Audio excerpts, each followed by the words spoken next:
Gary, mon nouveau partenaire.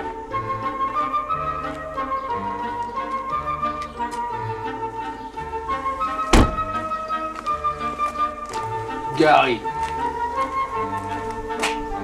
Mike. Je suis foutrement content de travailler avec toi, tu sais. Tout l'honneur est pour moi, Gary. Ta réputation n'est plus à faire. Eh oui. Alors comme ça, t'as réussi à localiser les ordures que je traque depuis des semaines. T'as de foutrement bons indices, tu sais. Le plus dur reste à faire, Gary. Nous devons agir vite. Ils vont pas tarder à les trouver et nous devons arriver avant eux. Bon sang, Spencer.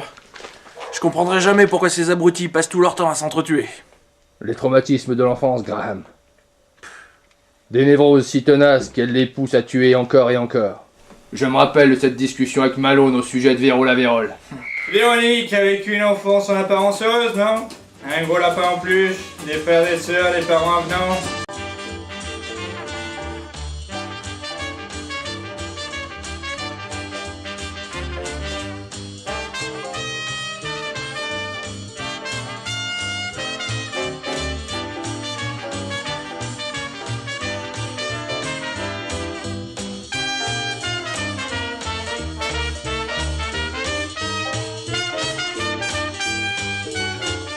Il semble que ce soit en 1953, alors qu'elle a 9 ans, qu'elle perd pied de façon incompréhensible.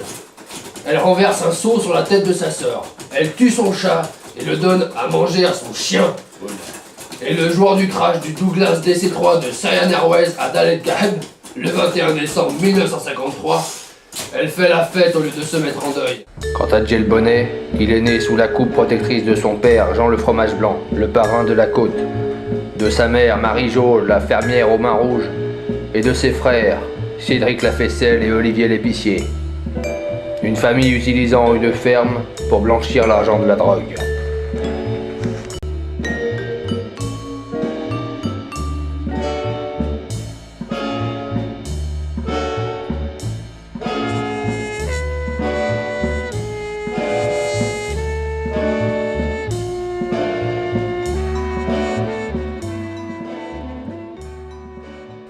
Très tôt, ils initient Jay au naturisme et au travestissement. Petit, Jay avait déjà ce regard fou de ceux qui peuvent disjoncter à tout moment. Il avait ce tic malsain qui consistait à se pincer les tétons pour s'endurcir, et cette gestuelle si caractéristique du milieu. Il plumait régulièrement sa famille au rami et défiait tout le monde à la lutte gréco-romaine. Il fréquentait également une bande de bikers sans foi ni loi, et versa très jeune dans la drogue. Ado, il mangeait des boulettes de shit au petit déjeuner. Il allait négocier des marchés avec la mafia russe à Megève et utilisait le ventre de son chien pour passer de la drogue. Malgré cela, il gardait souvent cette moue absurde et construisait lui-même ses crèches de Noël, ce qui lui avait valu le sobriquet de Jay le Bonnet. Mais assez parlé, allons-y.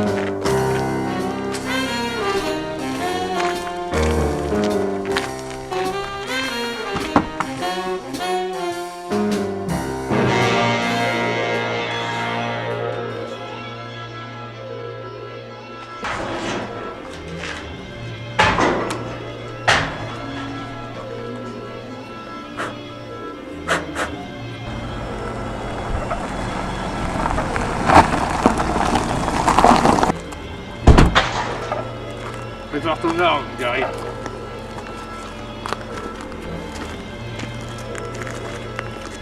C'est Delphine la Bibine.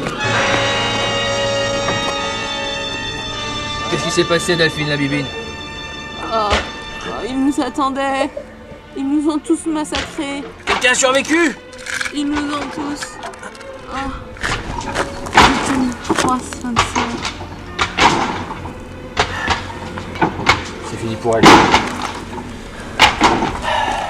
Bon, maintenant qu'on a fini avec ces pauvres minables, on va pouvoir se concentrer sur notre plan. Je veux que Jay le Bonnet et Véro Lavérole se marient jamais.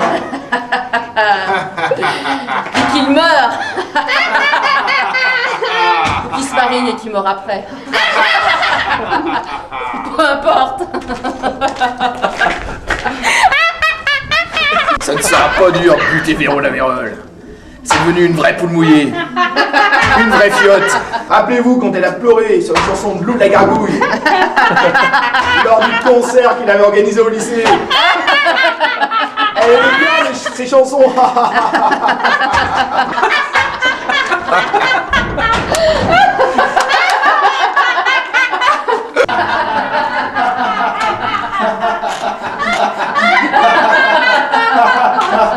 Le Portos, la bouclette, la Cresserelle. Vous êtes en état d'arrestation pour le meurtre de Delphine Labibine. Tu es venu seul, Graham?